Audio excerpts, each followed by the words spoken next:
Welcome to Dark Speak, where secrets never sleep, and the darkness always has something to say. 5 haunted beach houses that will make you shiver.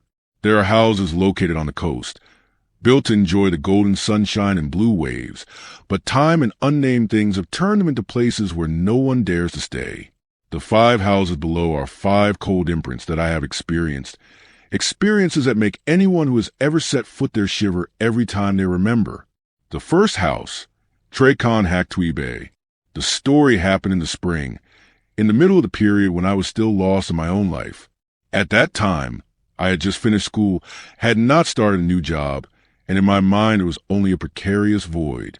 At that time, my mother asked me to go down to look after my uncle's beach villa in Hactwee Bay.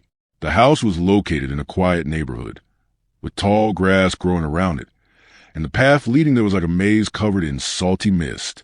I drove for nearly 3 hours, carrying a bit of excitement, but as soon as I stepped to the faded wooden gate, a strange cold air rushed straight into my skin.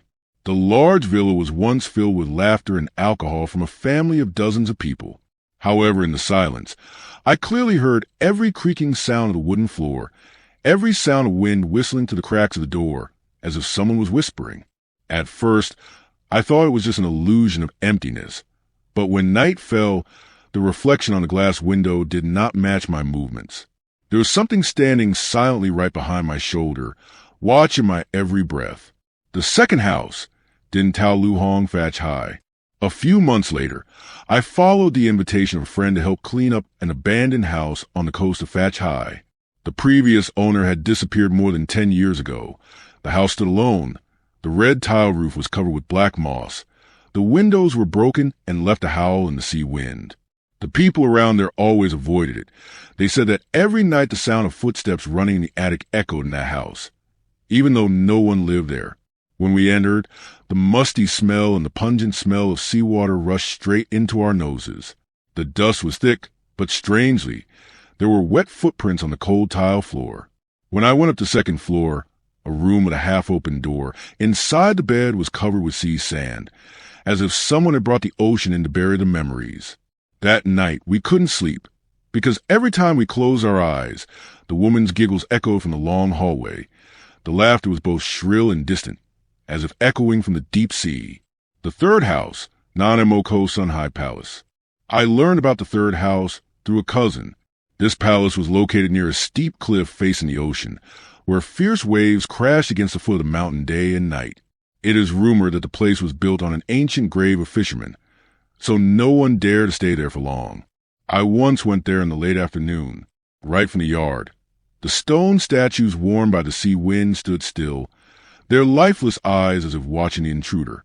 Inside the mansion, the walls were mottled with salt, and the old paintings were faint with the silhouettes of men carrying nets. When I looked closely, for a moment, the figures in the painting seemed to move, their deep black eyes looking straight out of frame. That night, my cousin and I decided to stay overnight. Near midnight, a strong wind blew open the window, and we clearly heard the sad humming of many men's voices, like prayers from the ocean. In the dim moonlight, silhouettes of people walked one after another across the porch, but when I ran out to check, all I could see were streaks of salt water on the cold stone floor. The fourth house, that Veen Lin Tui Lac. This house belonged to a wealthy family on the coast of Lac, but after a fierce storm, the whole family disappeared without a trace. People found a wrecked boat offshore, but no bodies were found. Since then, the 3-story house built of white bricks has been left empty, with only dark windows facing the vast ocean. I and a few curious friends went to visit. When we entered, the flashlight flickered, and we saw salt stains forming handprints all over the wall. Under the stairs, there was also a small wooden box containing rotten seashells and a few tangled strands of hair. At night, we decided to light a fire in the yard. The fire burned brightly, but from the second floor, we could hear the sounds of children playing, running, and laughing. We thought someone had broken in, but when we went to check, all we saw was an empty room.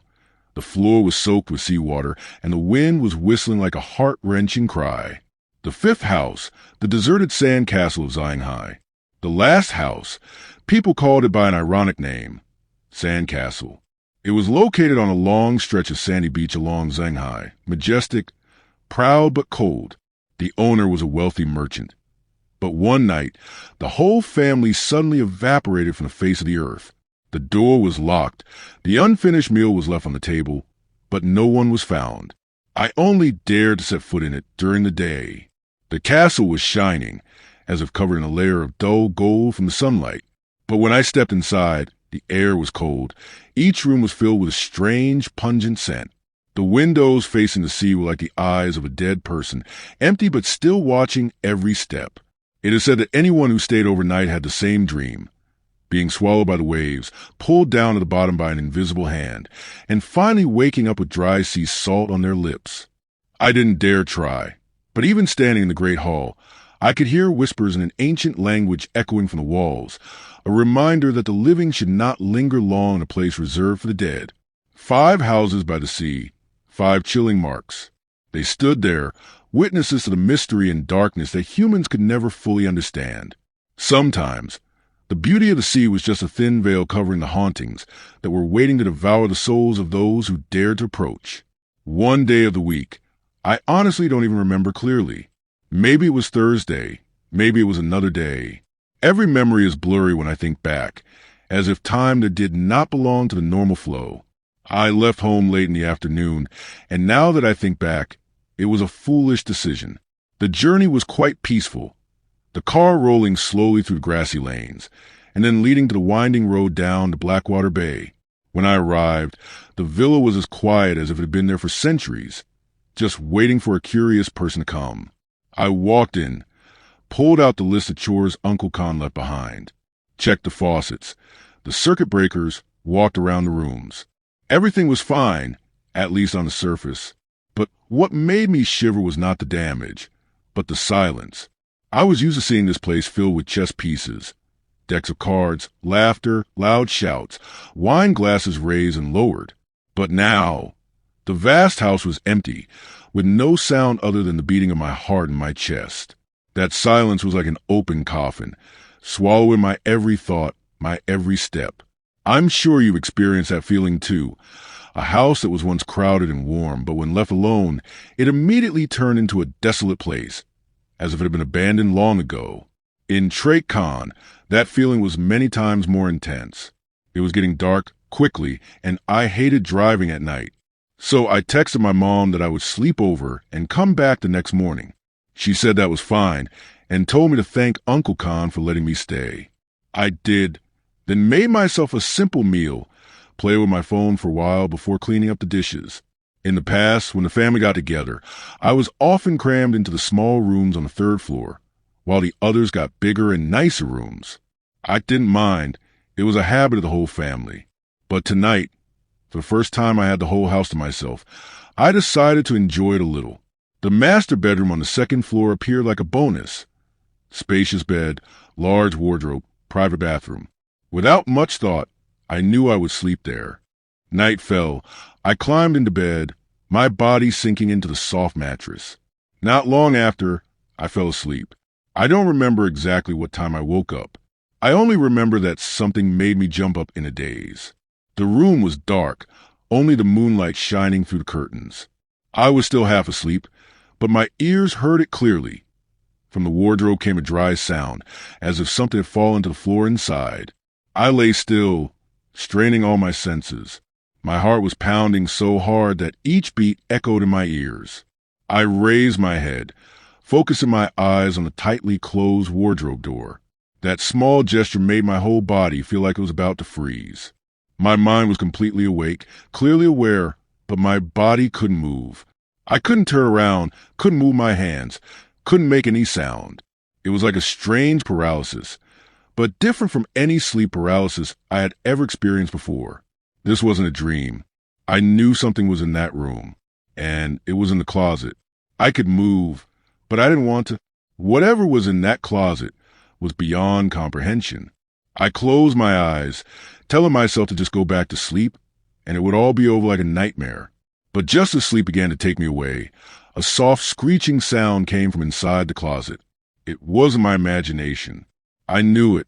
A chill ran down my spine, like hundreds of fingernails digging into my flesh. I lay still, feeling as if I were bound by invisible chains. This wasn't sleep paralysis in a dream. I couldn't actually move, despite the panic in my heart.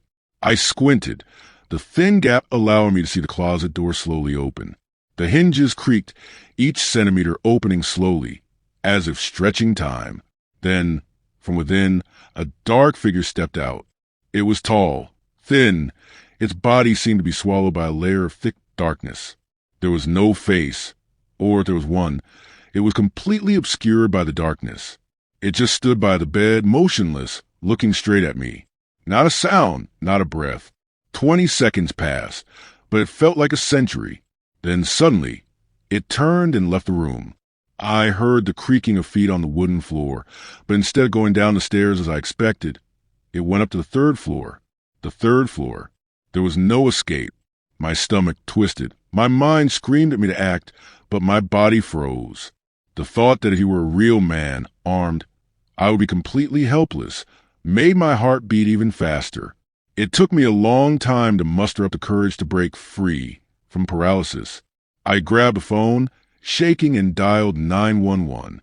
My voice was a ragged whisper in my throat, reporting that there was an intruder.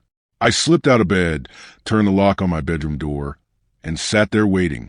The minutes felt like the night, until the flashing red and blue lights came through the window, and my heart exploded with relief. I ran down the stairs, threw open the front door, and nearly fell to my knees before the officers. They didn't hesitate, rushing into the house, checking every room.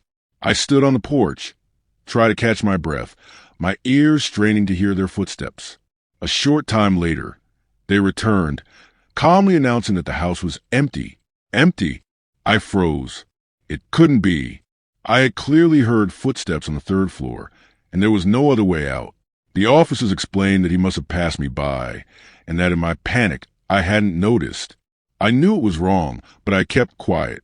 Any excuse is meaningless when the obvious truth disappears, as if it had never existed. I was not reassured. I called Uncle Khan and told him everything. His voice was harsh, demanding that the police double-check, asserting that my survival depended on it. The officers had to agree. This time, they went more slowly, opening each wardrobe, bending under the bed, tapping on the wall to listen, pulling back each shower curtain in the bathroom. They examined each lock, each window frame, and then something that made everyone shudder. A small window on the third floor, the room where I would normally sleep, was ajar, the lock ripped open. One officer stood guard, while the other went around the back of the house, onto the wooden deck to check from the outside. I decided to follow him, because the thought of being alone in the house just now made my blood run cold. He shined his flashlight around the backyard, through the fence, the bushes. Nothing. Then the light swept across the roof, and my heart suddenly sank. In that cold white light, a dark figure stood precariously on the roof, looking straight down. It was him, the shadow from the wardrobe, now as if waiting. As we stood on the sand, darkness gradually covered the sea. The murmur of the waves mixed with the cold wind made the space both peaceful and terrifying. Mike stuck a fishing rod into the sand, then sighed, saying that he had heard some strange stories about this house, but had never really believed it. I laughed, thinking he was just trying to scare me for the sake of it. We caught a few small fish, then headed back. As I walked to the front door, I noticed a breeze coming from the back hallway.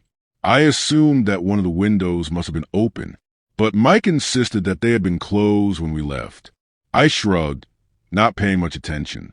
That night, after a few makeshift games of cards on the old wooden table, we went upstairs. I chose a room with a balcony facing the sea, and Mike stayed in the room next door. We were both tired and quickly fell asleep. I don't remember how long I slept. All I know is that I was awakened by slow, heavy footsteps echoing from downstairs.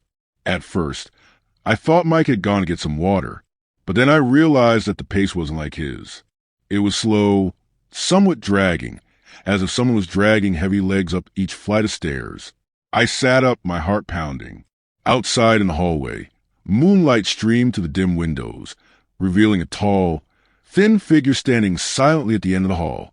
It didn't move, just stood there facing me.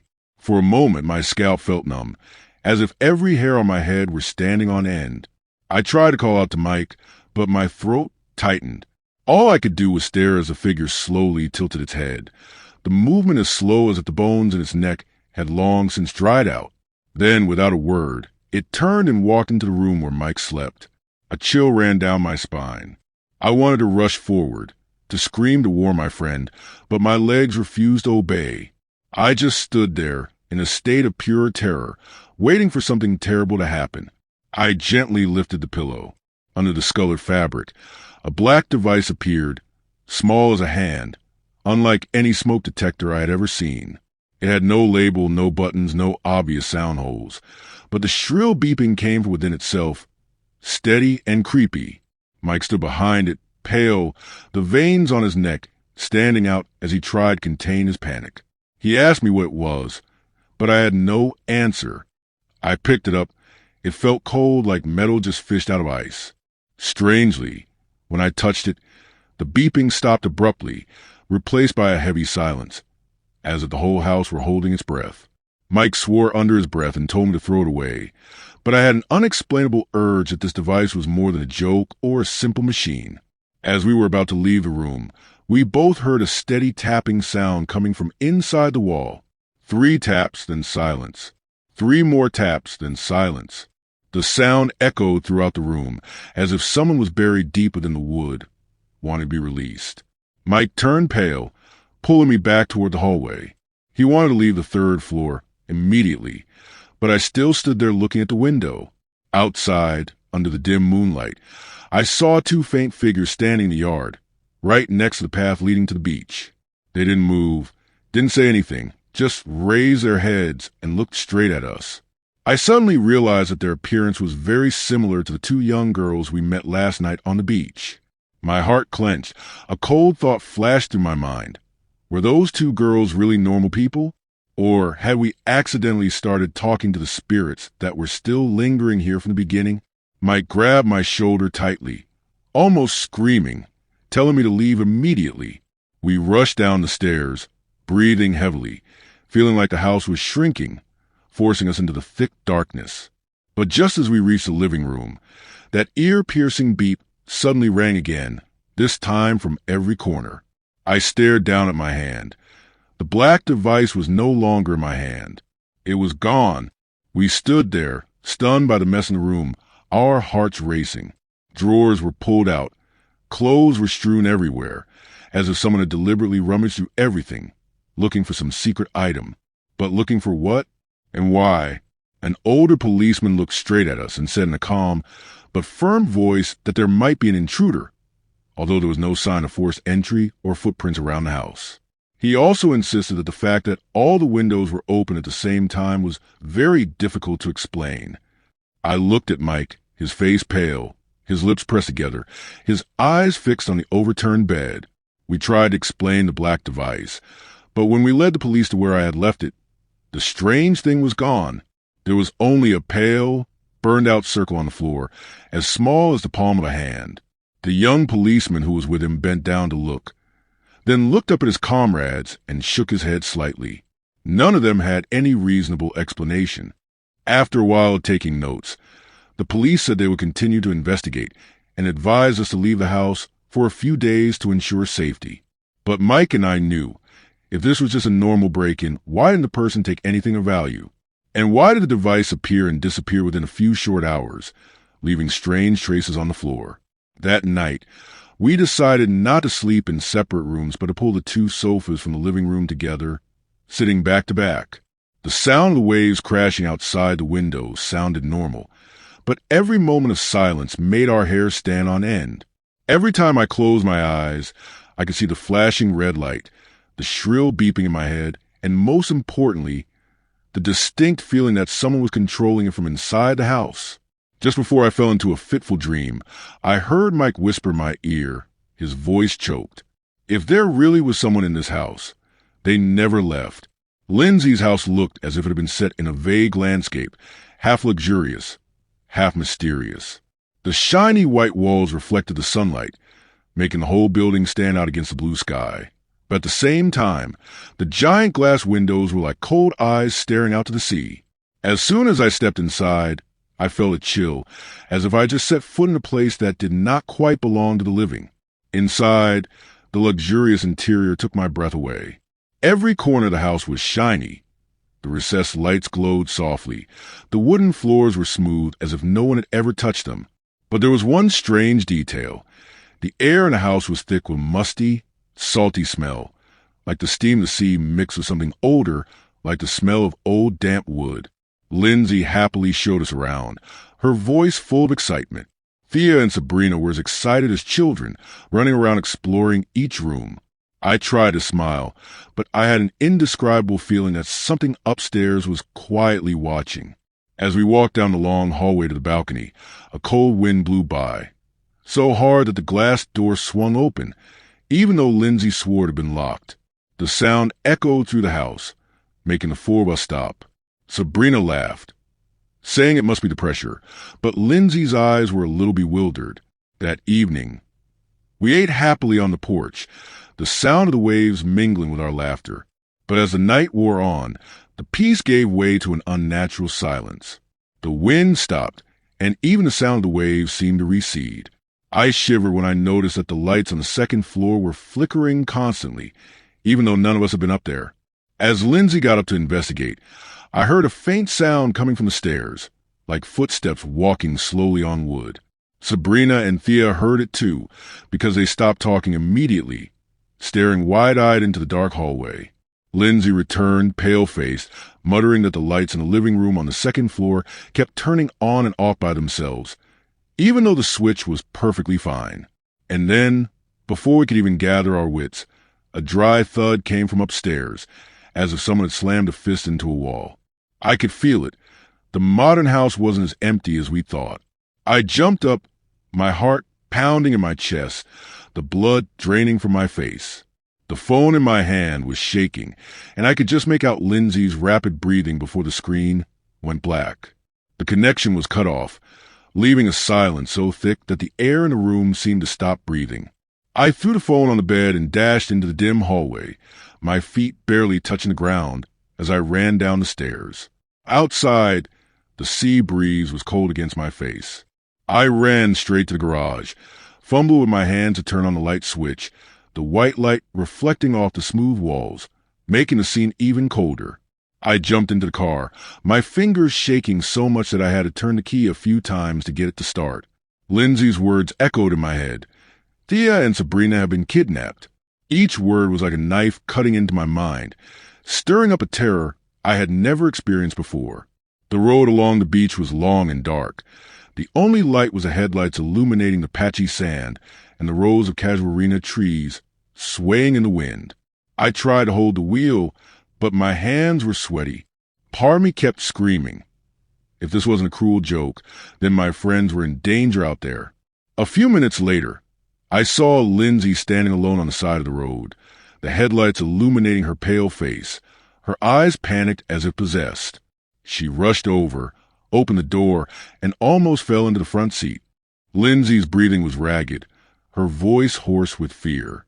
She said the trio of men had led them further along the beach, through a dark stretch of pine forest, and suddenly it was no longer a harmless stroll. The initial laughter turned to cold stares, empty words, and then in the blink of an eye, Thea and Sabrina were being held by two of them, dragged into the darkness. Lindsay managed to escape by running towards the beach and back to the main road. She shouted that they were heading toward an abandoned cabin on the edge of the forest, a place where locals had rumored something was wrong. Hearing this, I shivered.